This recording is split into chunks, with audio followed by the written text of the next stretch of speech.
আমি এখন সমুদ্রের যে অংশে আছি এটা আটলান্টিক মহাসাগর। আপনারা তো জানেন আমরা এই যে জাহাজ নিয়ে যাচ্ছি, জাহাজে করে এক দেশ থেকে আরেক দেশে যাওয়ার উদ্দেশ্য হচ্ছে কন্টেনারগুলোকে ক্যারি করা। তো যখন আমি আমার ভিডিওতে আপনাদের কন্টেনারগুলোকে দেখাই তখন কন্টেনারগুলোকে ছোট মনে হয়। এখন আমি যেখানে দাঁড়িয়ে আছি, যদি আপনাদের একটা কন্টেনারের আসল সাইজ যদি কাছ থেকে দেখাই তাহলে দেখেন এই যে কন্টেনার যেটা দেখছেন এটা কিন্তু খুব বড় সাইজের কন্টেনার না।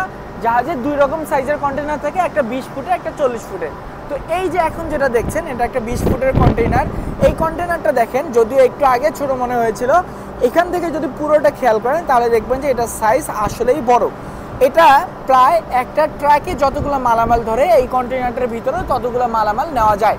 এই কন্টেইনারটার ক্যাপাসিটির কথা যদি আমি আপনাদের বলি, এই কন্টেইনারের ভিতরে প্রায় 32,500 কেজি পর্যন্ত ম্যাক্সিমাম মালামাল আমরা একসাথে নিতে পারি।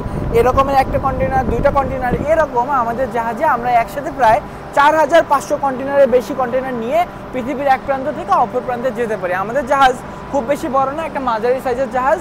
অনেক বড় বড় জাহাজও আছে যেগুলোতে একসাথে প্রায় 24,000 কন্টেনার নিয়ে আসা যায়।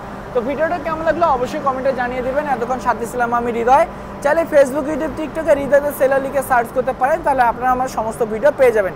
আবারও ধন্যবাদ ভিডিওটি দেখার জন্য। আসসালামু আলাইকুম।